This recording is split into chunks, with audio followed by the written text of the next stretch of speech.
시청자 여러분 안녕하십니까, 이슈토크 방입니다. 6.3 지방선거 이제 20일도 채 남지 않은 가운데 각 선거구별 대진표도 완성됐습니다.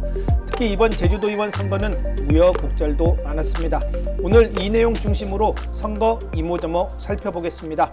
오늘도 함께하고 있습니다. 윤철수 헤드라인 제주 대표 기자, 부남철 3다일보 편집국장입니다. 안녕하십니까? 안녕하십니까? 제주도의원 선거에 따른 대진표가 짜여졌습니다. 공천 과정에서 적잖은 잡음도 있었고 또 여러 변수도 있었지만 결과적으로는 더불어민주당에 많은 후보가 몰린 반면 야일당인 국민의힘의 경우 일부 선거에서는 이제 후보를 내지도 못하고, 특히 제주시 을 선거구에 같은 경우는 거의 전멸이라는 초유의 상황까지 벌어졌습니다. 이번 전반적인 공천 과정 어떻게 보셨습니까? 말씀하신 대로 더불어민주당 쏠림 현상이 극명하게 나타난 게 좀 특징 아닌가 좀 생각을 합니다. 민주당이 집권 여당이기 때문에 아마 이렇게 많은 후보들이 몰릴 것이라는 건 어느 정도 예측됐던 상황이고요. 반면에 국민의힘 같은 경우에는 물론 어느 정도 예측은 됐습니다만 비상계엄 사태 이후에 국민의힘 그 중앙당 차원의 내홍, 이런 여러 가지 문제로 인해서 좀 많이 위축되지 않을까 이런 예상이 있었습니다만 실제 그 후보 공천을 완료하고 보니 좀 너무 그 위축 정도가 아주 좀 심하게 나타났다. 어쩌면 후보들 입장에서 볼 때 기피 현상이 나타난 것 아닌가. 국민의힘의 당적을 갖고 선거에 나가기 싫다라는 이런 그 현상이 아마 잘 보여주지 않았나 좀 생각을 합니다. 전체적으로 보면 그 32개 선거구 중에 민주당은 32곳에서 모두 공천하는 공천 완판을 이렇게 했고요. 국민의힘 같은 경우에는 32곳 중에 거의 절반 수준의 17곳에서 공천을 완료했습니다. 국민의힘 같은 경우에는 나머지 15곳 같은 경우에는 거의 무공천 지역으로 이렇게 남겨두는 이런 상황이 벌어졌는데, 직전 선거에서 그 민주당이 32곳 전부 공천했고 국민의힘이 29곳 했거든요. 거의 팽팽한 이렇게 접전 상황의 그 대결 구도를 만들었던 것과 비교하면 이번 선거는 좀 약간 좀 국민의힘과 민주당 간의 이 균형추가 상당히 기울어졌다. 이미 민주당의 기울어진 운동장을 갖고 대결을 하게 됐다. 이렇게 좀 볼 수가 있겠습니다. 그럼 어느 당이 좀 과반 의석을 차지할까? 32개 선거구 중에 32개 선거구 모두를 공천한 민주당이 당연히 유리할 것이고요. 국민의힘 입장에서는 17곳 중에 단 한 곳만 실패하더라도 과반 의석 확보에 실패하는 그 과반 확보 의석이 거의 이제 사실상 어렵게 됐다. 이렇게 좀 볼 수가 있겠습니다. 좀 특이한 점은 소수 정당과 무소속 후보가 15명이 이렇게 공천을 확정짓고 또 출마를 지었다고 합니다. 거의 국민의힘과 그 숫자상으로 거의 비슷한데 그럼 군소정당과 무소속 후보에 어느 정도 약진이 있을까? 오히려 어쩌면 이게 더 좀 앞으로 좀 변수이자 관전 포인트가 되지 않을까 생각을 합니다. 저는 그 두 거대 정당의 후보 공천 과정을 보면서 참 유권자들의 선택권을 뺏어갔다. 라는 말로 대변을 하고 싶습니다.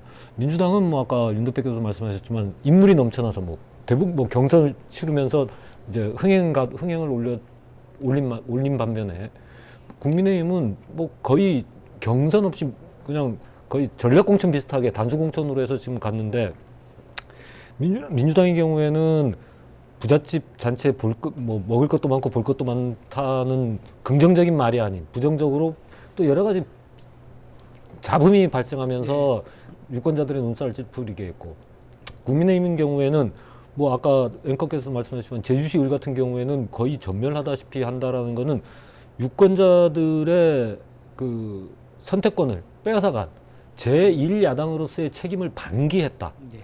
이런 것에서는 국민의힘이 그 책임론에서 자유로울 수 없다. 그리고 추후에 결과가 어떻게 나타날지 모르지만 과연 국민의힘이 제주도의회에 의석수를 과연 얼마나 가질 수 의석이나- 있겠느냐라는 부분은 지켜봐야 될 거지만 지금 현재는 되게 비관적이다라고 봤을 때는 국민의힘이 앞으로 제주도내에서의 조직 기반이 과연 유지될 수 있겠느냐. 앞으로는 오히려 국민의힘 제주도당의 조직 기반마저 흔들어버리는 결과가 나올 수도 있다라는 점에서는 이번 선거에서 국민의힘이 뼈아픈 반성을 해야 될 부분이다라는 부분과 아까 윤 대표께서 말씀하셨지만 무소속 후보들을 보면 무소속을 하고 싶어서 한 분들이 아니거든요. 경선에서 져서 나오신 분들 또는 국민의힘이 불안하기 때문에 빠져나온 그 분들이 대부분 무소속 후보로 지금 포진해 있기 때문에 이 거대 두 정당의 문제점을 반영한 게 무소속 후보자들이 이렇게 늘어났다라는 부분으로 봤을 때는 무소속이나 소수정당 후보들이 얼마나 약진할지 그거는 지켜봐야 될 또 하나의 포인트라고 생각을 하고 있습니다. 그 국민의힘의 그 무공천이 이렇게 좀 많아지면서 지금 대결 구도가 굉장히 좀 약해졌습니다. 지금 32개 그 선거구 중에 지금 2명 이상의 그 대결 구도가 형성된 곳이 24곳밖에 안 됩니다. 그 중에서 3파전은 8곳, 나머지 그 2파전은 16곳 이렇게 되고요. 반면 나머지 그 8곳은 거의 뭐 단독 후보로 해서 무투표가 예상되고 있는 상황입니다. 그래서 이번 선거구에서 이제 8곳이 이제 무투표 당선 뭐 거의 이제 확정이라고 볼 수 있겠는데 이 또한 사실 뭐 초유의 일입니다. 뭐 단독 출마한 후보야 뭐 좋은 결과지만 유권자들로서는 선택을 할 수 없는 어떻게 보면 참정권의 제한을 받을 수 없는 과제를 남기고 있습니다. 이 부분은 어떻게 보십니까? 저도 같은 생각입니다. 우리가 지방선거라는 게 지역 일꾼을 우리가 좀 그 주민들이 직접 선출한다는 데 네. 굉장히 좀 의미가 있는 거거든요. 이런 무투표가 이렇게 많아지고 이런 상황이 벌어진다면 굳이 왜 그럼 직선제 우리가 지방선거를 도입하고 이걸 우리가 앞으로 더 좀 지방선거 그다음에 그 기초자치단체를 더 활성화시키고자 이렇게 계속적으로 이렇게 지역민에서 이렇게 분출되어 왔는가를 다시 한번 좀 생각해 볼 필요가 있지 않은가 생각을 합니다. 이번 무투표 당선 곳이 8곳인데 저는 뭐 예를 들어서 무투표라는 게 정말 그 현역 의원이 지역구 관리를 정말 열심히 잘해서. 했고 임기 중에 예. 그다음에 그게 아니라면 출마하는 후보가 너무 출중하거나 경쟁력이 너무 그 높아서 감히 대적할 도전자가 없을 때 이런 때 무투표가 되는 거거든요. 그럼 우리가 역대 그 2006년도 특별자치도 출범 이후에 그 지방선거 때 그런 무투표가 그런 몇 번이나 있었는가? 아마 6번 중에 4번이 그 무투표가 당선자가 있었는데 많지는 않습니다. 그 2006년 제4회 지방선거 때는 없었고요. 그다음에 2014년 6회 지방선거 때도 없었던 걸로 나타나고 있고요. 반면에 그 2010년 5회 지방선거 때 1명, 2018년 7회 지방선거 때는 3명 나왔습니다. 그리고 바로 직전 2022년 제8회 지방선거에서는 2명 됐거든요. 전부 합쳐봐도 6명밖에 되지 않습니다. 근데 이번에는 단독 후보 지역이 8명이나 됩니다. 네. 그래서 나중에 아직 뭐 무투표 당선 지역으로 뭐 공고가 확정된 건 아닙니다만 거의 뭐 무투표 당선이 확실시 되고 있는데 저는 그 8곳 중에서도 2곳, 삼양동, 봉계동, 그 다음에 아라동 갑지역 같은 경우에는 첫 출전이죠. 첫 출전이거든요. 이제 그 정치 초년생이 이제 첫 도전에서 출마를 했는데 아무도 대적할 사람이 없다. 이런 그 상황까지 벌어지게 됐습니다. 이걸 과연 유권자들이 어떻게 생각할지 아마 이런 그 점 때문에 이번에는 아마 투표 효능감 자체가 굉장히 좀 낮아지지 않을까. 좀 이런 걱정이 큽니다.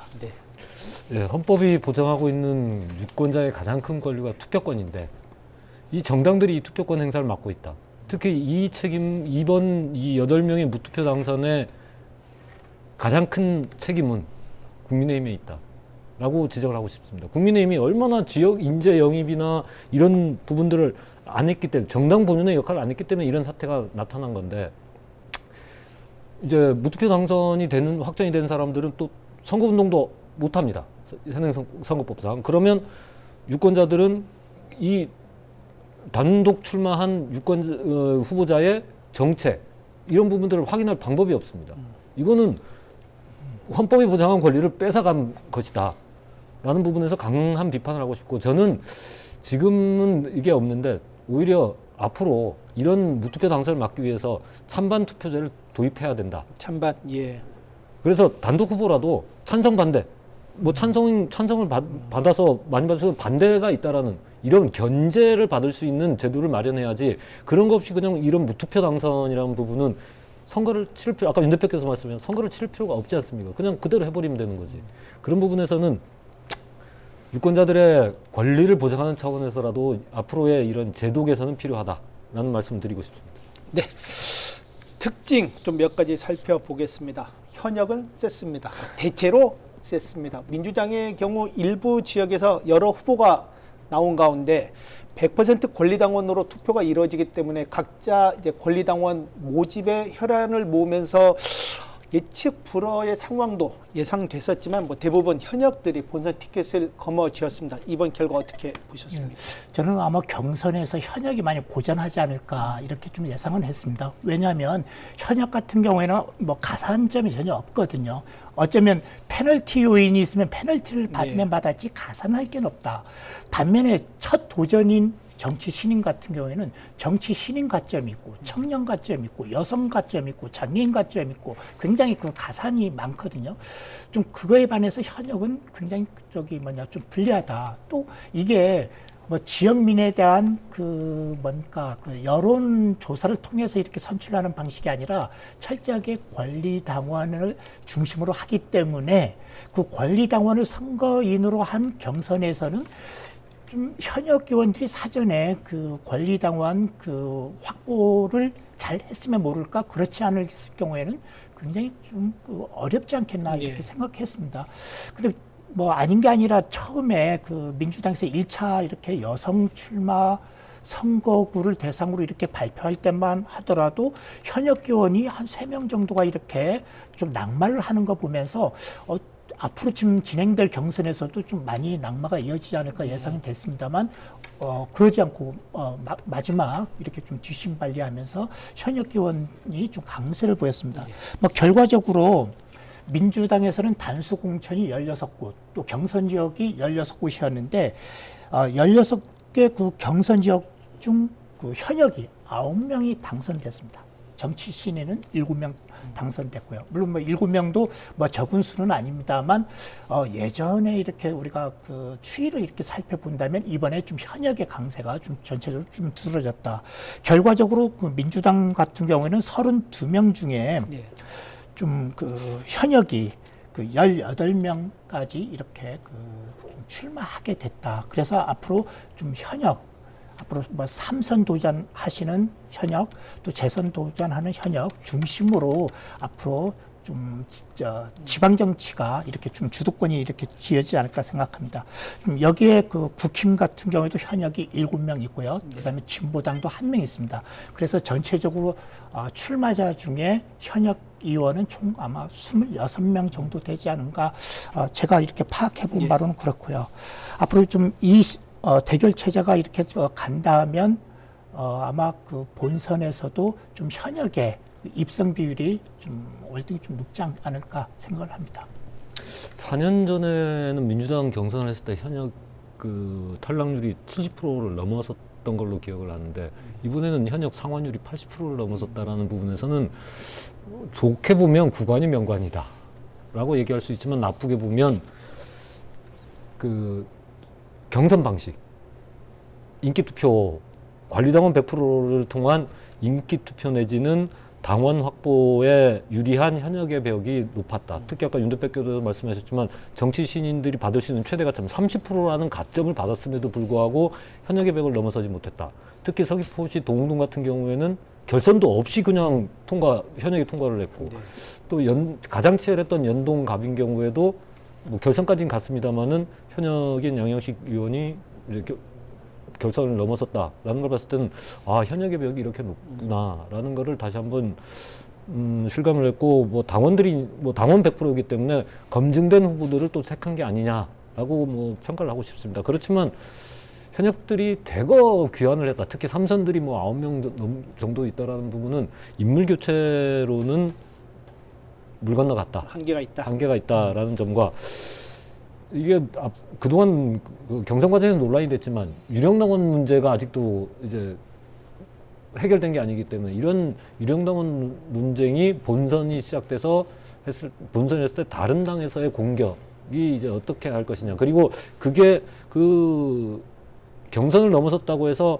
안정하다라고 생각할 수 있지만 실제 도민들의 생각은, 유권자들의 생각은 틀릴 수도 있다. 그런 부분에서는 오히려 이 경선에서의 승리가 좀 부작용으로 작용할 수도 있다라는 생각도 하면서 글쎄요, 이제 경선을 통과한 사람들이 과연 특히 현역 프리미엄이 요새 작용을 하지 않는 걸 봤을 때 도의원들이 현역 프리미엄이 과연 작용하겠느냐라는 이제 어떻게 보면 관전자로서의 이제 기대감이지만 뭐 무난하게 현역들이 통과하지 않을까라고 생각은 합니다만은 그래도 조금 변화의 바람은 약했다라고 말씀드리고 싶습니다. 아마 현역의 강세를 보인 그 약간 그 전환점이 그 1차 그 여성 출마 그 후보 그 선거구에 대한 그 경선이 끝난 다음에 2차 경선 때부터 두드러졌거든요. 그럼 첫 1차 경선 그 여성 출마 지역에 대한 1차 경선 때는 현역이 3명이 낙마를 했습니다. 좀 그때만 하더라도 왜 그다음부터는 갑자기 현역이 강세로 이렇게 돌아섰을까? 뭐 오비락격으로 저는 뭐 그게 꼭 그 요인 때문이라고 이렇게 확정해서 말씀드리는 건 아니지만 아까 부남철 국장님 말씀한 그 유령당원 문제가 좀 뭔가 좀 전환점이 되지 않았겠나 생각을 합니다. 1차 경선이 다 끝나니까 오라동 선거구, 그 다음에 아라동 선거구에서는 좀 유령당원 문제가 굉장히 많이 분출됐거든요. 실제 그 뭐 오라동에 거주하지 않는 사람인데 그 권리당원으로 등록해서 선거인 행사를 하고 있다. 이게 한두 명도 아니고 굉장히 좀 많이 있다라는 게 이렇게 집중적으로 제기됐거든요. 그래서 거의 선거의 공정성, 신뢰성을 거의 뭐 실추됐거든요. 그래서 이게 좀 일부 후보 진영에서는 좀 사법기관에, 수사기관에 그 조사까지도 이렇게 요구하는 그 상황에 이르렀습니다. 그래서 그 다음부터 이렇게 막상 그 경선이 시작되니까 현역 의원들이 정상적으로 됐거든요. 그래서 저는 유령당원 의혹이 제기되고 또 이게 자칫하면 좀 수사로 이어질 수 있다라는 이 불안감 때문에 아마 실제 거주하지 않는 선거인들이 투표를 하지 않는 것 아니냐. 좀 그렇게도 좀 이렇게 보고 있습니다. 이번 도의원 선거에서 이제 격전지 그래도 제가 볼 때는 좀 몇몇 있는 것 같습니다. 뭐 용담도 그렇고 한경 추자, 뭐 서귀포 보니까 정방, 중앙 천지 서홍동, 그다음 뭐 성산, 뭐 표선 이런 곳이 있지 않을까 싶은데 출연자께서 보시기 이번 선거구에서 어느 선거구 좀 관심이 가는지 또 관전 포인트는 또 어디에 있다고 보시는지요? 저는 뭐 세 가지 측면에서 이렇게 말씀드리고 싶은데 일단 그 현역 의원 간 이렇게 맞붙는 격전지 세 곳인데 아까 연동갑 민주당의 양영식 의원과 국민의힘 강경문 의원, 그다음에 성산읍 지역 민주당의 양웅식 의원과 국민의힘 현기종 의원, 그다음 그 정방 중앙 천지 서웅동의 국민의힘 강하영 의원과 무소속 강상수 의원. 뭐 현역은 강상수 의원입니다만 국민의힘 경선 과정에서의 그 갈등을 빚고 무소속 출마인데 여기에 민주당에서 오은주 후보가 이렇게 추가로 이렇게 경합에 나서고 있습니다만 이 세 곳이 아마 제가 볼 때는 현역 의원들끼리 맞붙는데 그럼 결과는 어떻게 될까? 물론 아까 그 서귀포 선거구는 뭐 민주당의 그 정치 신인도 포함돼서 3파전을 하고 있습니다만 이게 좀 관심이고요. 이 중에서도 성산읍 지역 그 제2공항 이슈가 굉장히 큰데 이 제2공항 이슈의 중심에 있는 이 성산읍 선거구에서 어떤 표심이 나타날까 이게 좀 주목되고 있습니다. 그다음에 제가 두 번째로는 국민의힘이 지금 그 당 차원의 아주 전폭적 지원을 받지 못하는 상황 아닙니까? 우리 제주도 선거에 있어 갖고는 도의원 후보들이 국민의힘 간판만 달았지 사실 당 차원에 이렇다 할 그 지원을 못 받는 좀 상황이거든요. 좀 이런 상황에서 그나마 좀 그래도 좀 약간 그 주목되고 있는 선거구. 저는 좀 개인적으로는 한림읍의 첫 지역구 도전, 그 지역구로 전환해서 또 도전하고 있는 이남군 예. 후보, 이남군 의원과 그 민주당의 김도엽 후보가 이렇게 맞붙는데 이 선거구에서는 어떤 식으로 그 결과 나올까 좀 주목되고 있고요. 또 하나 더 얘기한다면 애월읍 갑 지역에 민주당에서는 장정훈 후보가 나오고 있는데 국민의힘에서는 공직자 출신의 강재섭 후보가 이렇게 좀 맞붙고 있습니다.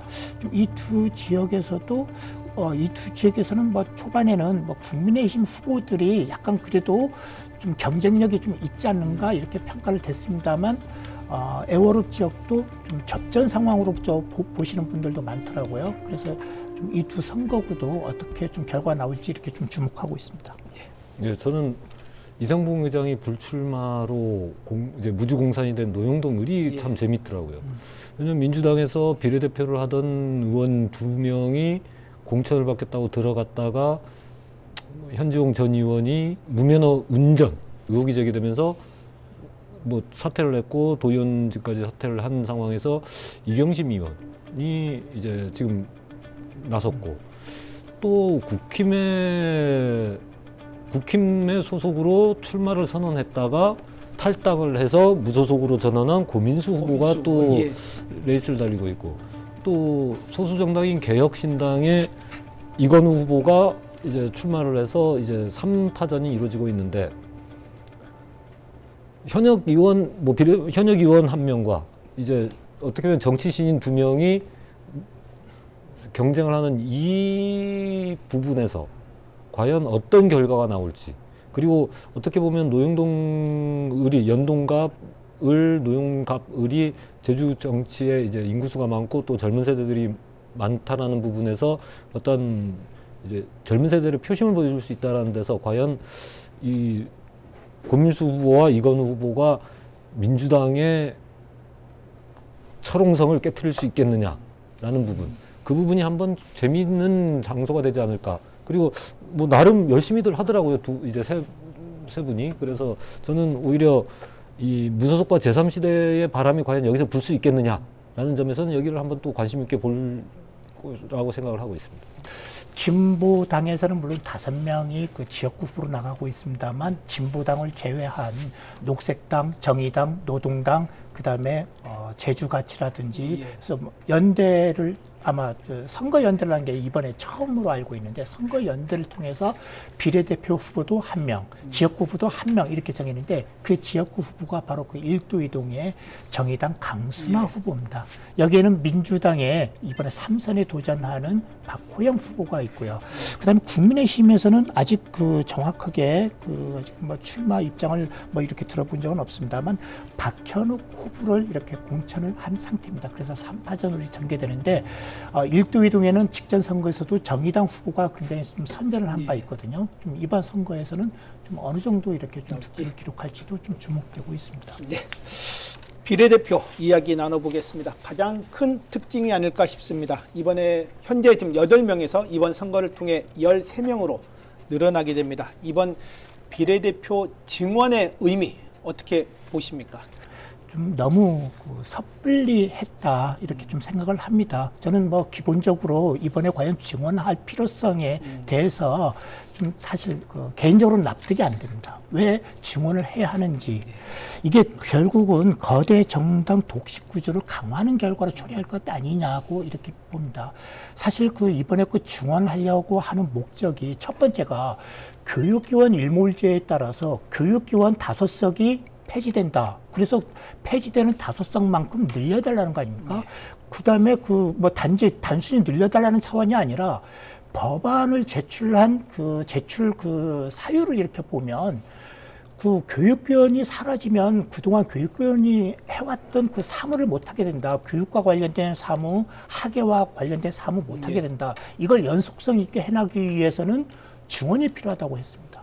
또 하나 비례대표제를 우리가 도입하는 순수한 본질적 취지가 사회의 다양성을 이렇게 넓힌다. 좀 원내의 정치권의 소수의 목소리도 이렇게 같이 다양하게 이렇게 좀 할 수 있도록 이렇게 한다는 취지가 있는데 사회 다양한 의견을 수렴하기 위한 제도적 장치 전혀 없다. 또 교육위원이 대안으로서 지원한다고 했지만 이거에 따른 제도적 장치 전혀 없다. 결과적으로 더불어민주당이나 국민의힘이나 어느 정당 하나도 이게 전혀 좀 다양한 그 사회의 그 목소리를 반영하기 위한 노력이 없었다라고 이거 하나 말씀드리고 싶고요.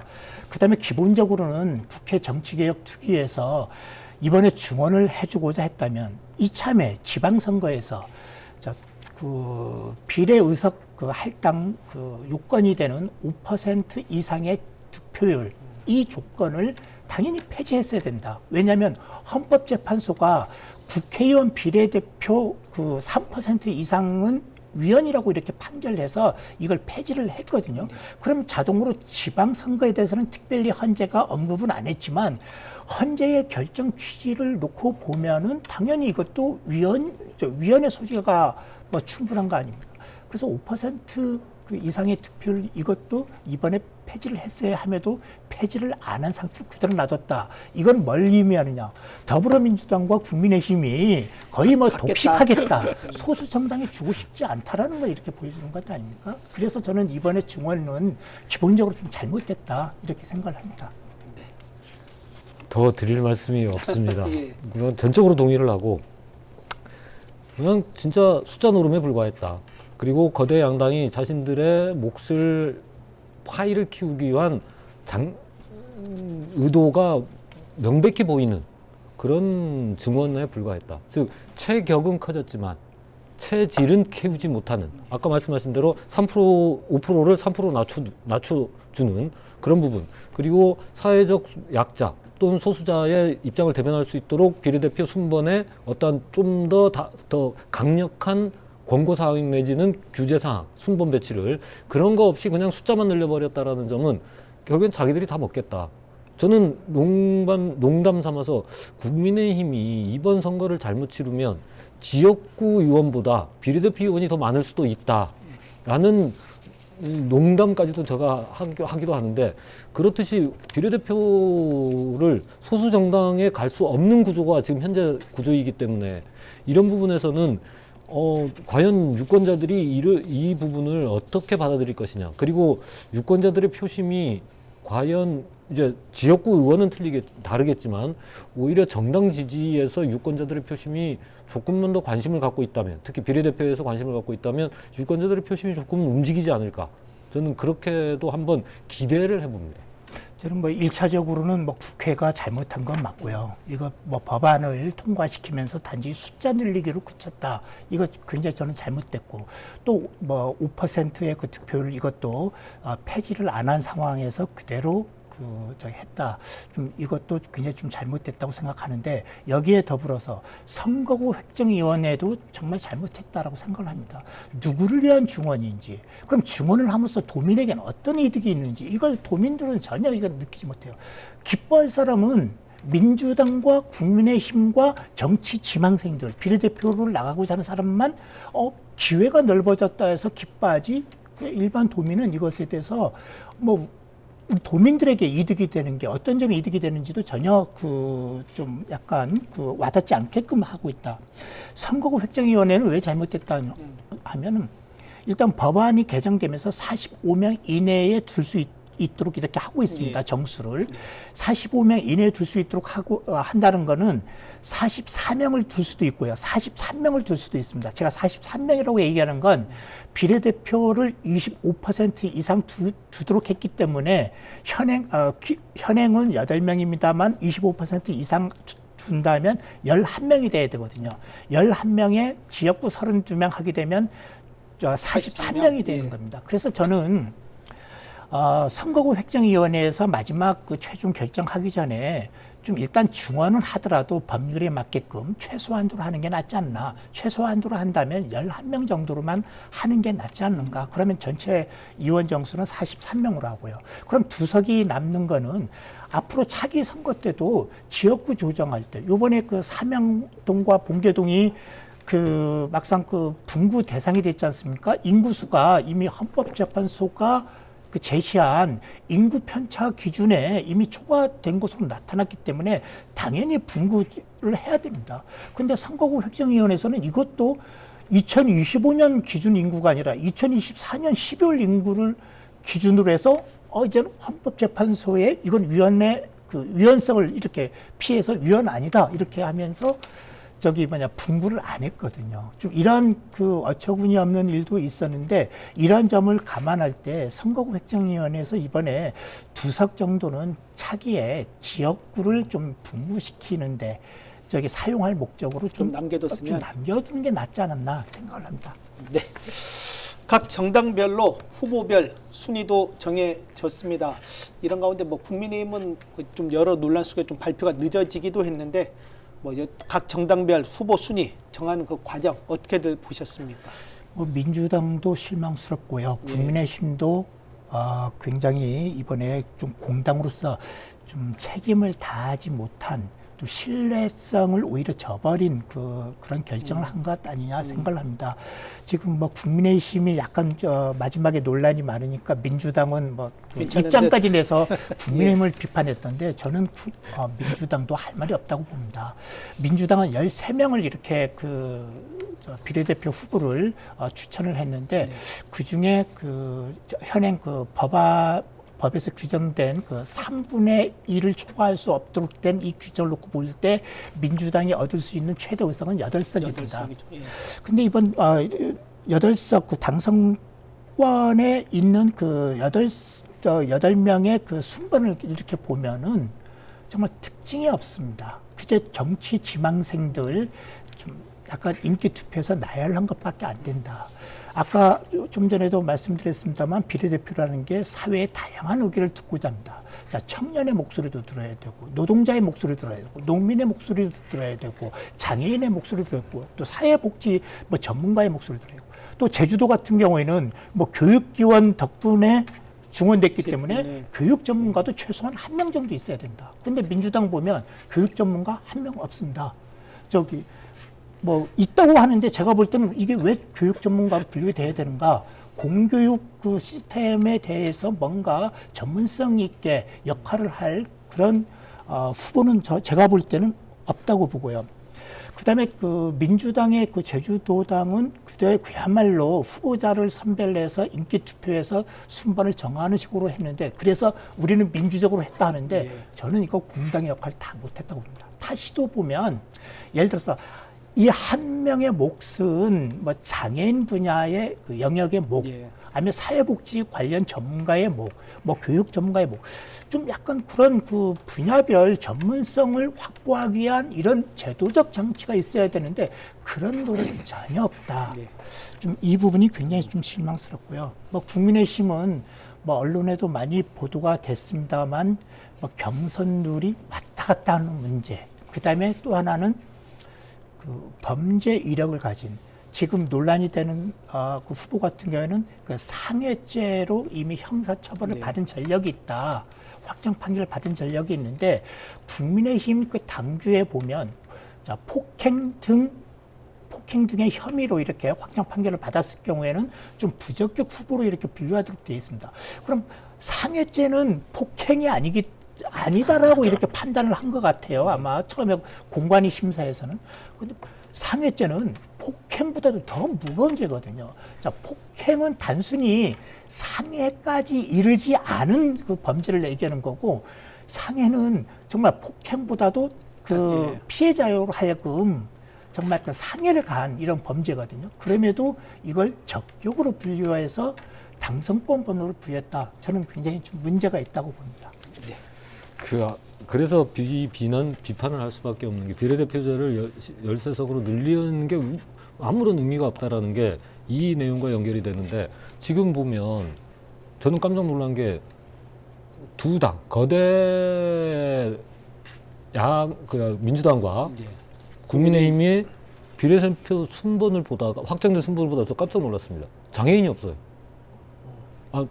민주당은 아예 뒤로 가 있고 국민의힘은 아예 빠져 있고 그러면 비례대표 도입 취지 자체를 민주정당이라고 외치는 두 당이 거부해버린 겁니다.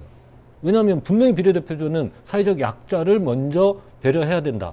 그래서 예전에는 보면 1번에 보통 여성 후보, 2번에 장애인 후보를 갖다 놓는 그리고 국회의원 비례대표를 할 때도 그런 순서로 지금 만들어주는데 이번 민주당 제주도당과 국민의힘 제주도당을 보면 이게 뭐냐 라는 참 민주적 공당으로서의 책임을 져버렸다 라고 지적을 하고 싶고 도내 당해인 단체도 에서도 공식적으로 얘기를 했습니다. 수혜가 아닌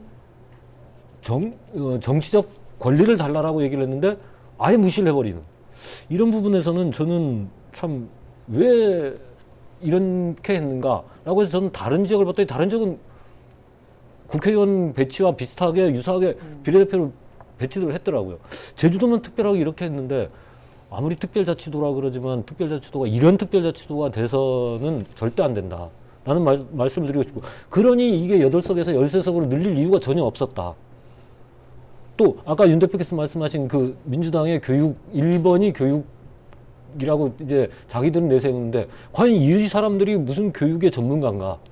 라고 저는 감히 질문을 던지고 싶습니다. 그런데 뭐 본인들은 그렇다 치니 뭐라고 할 말은 없지만 이런 분들을 놓고 비례대표 투표를 해야 되느냐라는 점은 이거는 민주당만이 아니라 국민의힘도 마찬가지지만 과연 이게 도민의 의견을 반영하는 실질적인 비례대표 순번인가라는 데서는 의문을 제기하고 뭐 결정이 났으니 뒤집을 수는 없겠지만 참 이번을 계기로 비례대표제에 대해서는 진짜 한번 심각하게 고민을 하고 제도 개선을 해야 된다라고 말씀을 드리고 싶습니다. 네. 비례대표가 늘어난 만큼 이제 소수 정당의 진입 여부가 이제 가능할까가 또한 또 다른 이제 관심사입니다. 뭐 일부 연대가 이루어지기도 하는데 어떻게 예상하십니까? 저는 굉장히 좀 의미 있는 좀 시도라고 생각을 합니다. 연대. 예, 그렇죠.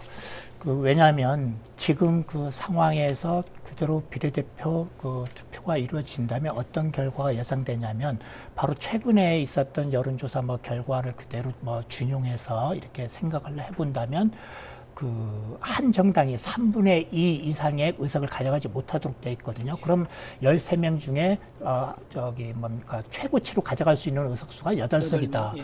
그럼 지금 여론조사 이렇게 결과 보면 민주당과 국민의힘을 제외해서는 전부 5% 미만으로 나타나거든요. 그래서 실제 5% 미만이 될 경우에는 어떤 현상이 나타나느냐. 민주당은 8석, 최대 8석을 가져갈 수도 있고, 그 다음에 국민의힘은 투표율이 굉장히 낮아요. 정당 지지도가 지금 현재 그 여론조사 결과 보면 낮음에도 불구하고 5석은 또 가져간다. 나머지 13석에서 8석을 민주당이 가져가면 나머지 5석은 그대로 국민의힘으로 이렇게 돌아가는 구조거든요. 예. 그래서 소수정당 입장에서는 이거는 안 된다라는 겁니다. 그래서 최소한 5%를 넘겨야겠다. 그러면 그 방법은 5%를 넘기기 위해서는 연대밖에 없다. 그 결론은 이렇게 난 겁니다. 그래서 제주녹색당, 정의당, 노동당 이 3개 정당이 이렇게 연대를 통해서 원래는 그 정의당에서 자체 비례대표 후보가 있었습니다. 있었죠. 예. 그래서 과감히 이렇게 결단을 한 거죠.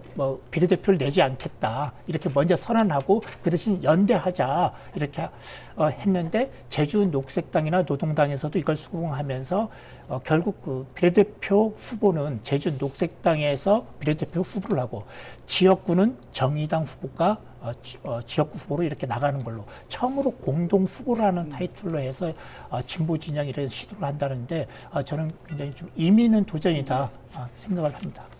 예, 거대 양당의 공천 자본 그리고 거대 양당의 횡포라고 표현을 하고 싶은데 이런 부분들의 거부감을 느낀 유권자들이 과연 어떤 선택을 할 것이냐라고 봤을 때 이 지방선거 연대가 던진 내용은 진짜 큰 화두다. 제주 정치 만약에 이 후보들이 도의회에 진출하게 된다면 제주 정치 지형을 바꿀 수 있는 하나의 시금석이 될 수 있다라고 생각을 합니다. 단지 아쉬운 건 아까 저희들이 앞에서 말씀드렸지만 3%, 5%의 벽을 넘을 수 있겠느냐. 그 부분이 3%로 내려왔다면 진출이 더 좀 무난하게 갈 수도 있는 부분이었었는데 그 5%의 벽을 국회에서 깨트리지 못했다, 깨트려주지 않았다라는 점은 아쉬움으로 남지만 그래도 이들의 시도가 저는 새로운 정치 지형을 만들어가는 좋은 시도라고 평가를 하고 싶습니다. 다른 선거도 살펴보겠습니다. 다음 주부터 공식 선거 운동이 시작되고 아울러 각 언론사의 TV 토론회도 시작되면서 좀 치열하게 전개되지 않을까 싶습니다. 먼저 제주도지사 선거 어떻게 예상하고 있습니까? 예, 뭐 더불어민주당 후보 경선이 끝난 이후에 뭐 선거 분위기는 뭐 완전히 뭐 식어버린 듯한 그 느낌입니다. 뭐 현재 도지사 선거와 관련해서 이슈도 없고 쟁점도 없습니다. 물론 뭐 최근에 후보 등록을 앞두고 뭐 일부 그 더불어민주당 후보의 공약을 갖고 이렇게 뭐 비판하는 입장들이 나오긴 했습니다만 뭐 정작 뭐 당사자인 더불어민주당 후보가 이거에 대해서 전혀 뭐 반응을 안 해버리니까 논쟁이 되지 않습니다, 지금. 그래서 이런 선거, 조용한 선거가 아마 제가 볼 때는 지방선거 취재를 다니면서 이런 선거도 있었나 할 정도로 이번 도지사 선거는 굉장히 좀 이례적인 분위기로 좀 흐르고 있다. 이렇게 좀 생각을 합니다.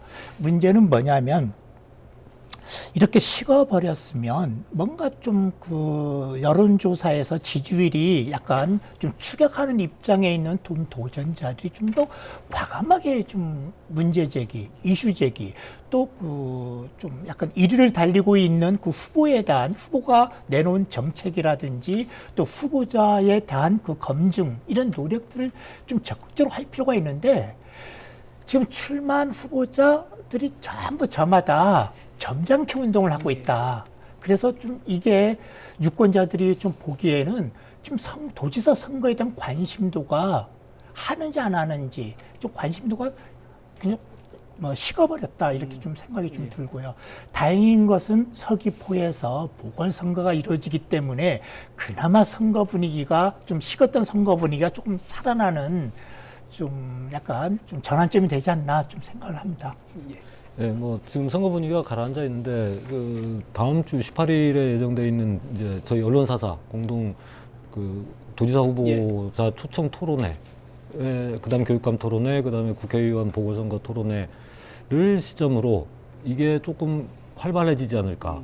이제 공방이 벌어지면서 거기에서 이제 이슈가 등장을 할 거고, 이제 그게 TV 토론으로 끝나는 게 아니라 장외에서도 이제는 하나의 이슈화가 되면서 그래도 조금 선거 열기는 올라오지 않을까 그렇게 생각을 하고 있지만 다음 주까지는 하여튼 이제 뭐 방송이 되면 주말인데 주말 동안은 조용할 것 같습니다. 제가 볼 때는 선거에서 원래 중요한 게 프레임 전략, 그 다음에 두 번째는 의제 설정 전략이거든요. 의제 설정 전략이라는 건 이슈를 이렇게 만들어낸다라는 거거든요. 그럼 의제는 어떻게 설정되는가? 보통 이렇게 얘기합니다. 미디어에서 어떤 특정 사안에 대해서 반복하여 보도하거나 또는 강조하여 보도할 때 그걸 보는 시청자들, 독자들은 그걸 굉장히 좀 중요한 이슈로 이렇게 인식하게 된다는 겁니다. 그래서 이슈가 된다는 겁니다. 그리고 이슈가 그냥 되는 게 아니라 단발성으로 제기한 문제는 이슈가 되지 않습니다. 반복하여 제기하거나 또는 강조하여 언론이 보도할 때. 그러면 언론이 왜 강조하여 보도하거나 반복하여 보도하게 할까? 이거는 바로 후보자들의 역할입니다. 후보자들의 전략적으로 계속 그 이슈를 제기하고 언론에 미디어에 노출되도록 이렇게 하는 그 전략이 좀 필요하거든요. 근데 그게 너무 약하다. 도지사 선거에서는. 이게 굉장히 좀 아쉽습니다. 경기는 끝났다라고 생각을 하는 게 아닌가 싶기도 합니다만은 TV 토론에 나오면 틀려지겠죠. 네, 뭐 분위기 달라지겠죠. 교육감 선거 어떻습니까? 교육감 선거 같은 경우에는 좀 일단 관전 포인트가 바로 2월과 3월, 4월의 여론조사 추이는 김광수 후보가 어느 정도 우세를 좀 보이고 있고 고희숙 후보가 바짝 뒤쫓는 추격하는 양상을 보였거든요. 송문석 후보도 좀 추격을 좀 하고 있고요. 이번에 아마 다음 주에 저희 언론 사사에서 여론조사를 이렇게 시행하고 결과가 나오겠습니다만 아마 이게 전환점 되지 않을까. 아마 앞으로 후보 등록 후 이루어지는 여론조사에서 김광수 후보와 고희숙 후보 1위와 2위 후보가 어느 정도 격차를 보이느냐. 한 10%포인트 내외 정도면 아마 예측 불허 상황으로 빠져들 가능성도 없지 않아 있다. 이렇게 생각합니다. 그 다음에 두 번째는 교육감 선거에서 과연 판세를 흔들 수 있는 이슈가 어느 정도 나올 수 있을까. 현재 제주도교육청이 시행한 학교 태양광 발전 사업과 관련한 논란이 이렇게 분출되고 있습니다만 이 논란이 어느 정도 더 확산될까? 또 이것 외에 또 다른 이슈가 또 제기되는 이슈가 이렇게 도출될까? 좀 이게 아마 그 앞으로 남은 그 변수가 아닌가 생각을 합니다. 네. 일반적으로 제주도지사 선거가 격렬해지면 교육감 선거가 조용하고 한데 이번은 제주도지사 선거가 운동이 조용하니까 교육감 선거 쪽에서 후보들과는 난타전이 조금 벌어지면서 그나마 이제 언론들의 관심을 받긴 했는데 특별한 이슈는 특별한 이슈라는 게 아직은 등장을 안 했기 때문에 이제 과연 각 캠프에서 무엇을 준비하고 있는지는 토론회를 지켜봐야 될 것 같습니다만은 저는 이제 이게 불씨는 이제 거의 꺼져가지만 진보 진영의 단일화 여부가 아직 불씨를 지피는 분들이 있기 때문에 이 부분과 가장 중요한 건 저희들이 여론조사에서 남아있는 40%의 부동층입니다. 이 부동층이 과연 어떤 선택을 할지에 따라서 아까 윤 대표께서 말씀하신 교육감 선거는 요동칠 수 있다. 그래서 교육감 선거는 지금 안정화된 게 아니라 오히려 격렬한 파도가 칠 수 있는 부분이기 때문에 이 TV 토론회를 한번 지켜봐야. 왜냐하면 새 후보가 공식적으로 이제 한 자리에 모이는 게 처음이기 때문에 이 실력들이 드러날 거고 거기에서 부동층들이 많이 움직이지 않을까 그렇게 생각합니다. 네, 마지막으로 더불어민주당 김성범, 국민의힘 고기철 2파전으로 치러지는 뒤늦게 시작된 서귀포 보궐선거 어떻게 보고 있습니까? 예, 좀 예측하기가 굉장히 좀 힘든데 왜냐하면 고기철 후보는 뭐 직전 총선에 한번 나왔었죠. 출마한 경험이 있기 때문에 어느 정도 그 성향이라든지 스타일이라든지 또 선거 전략이라든지 좀 약간 가늠이 됩니다만 김성범 후보 같은 경우는 아직 베일이 쌓여 있습니다. 맞습니다. 지금 뭐 언론에 미디어 노출하면서 아마 보도자료 몇 번 뿌린 게 전부고 또 실제 이렇게 지역 활동 다니면서 좀 유권자들과 이렇게 접촉이 적었기 때문에 판단하기가 굉장히 판세를 보기가 좀 어려운 점이 있습니다. 일단 뭐 그 이력을 서로 좀 비교해 본다면 둘 다 물론 행정관료 그다음에 경찰 조직에서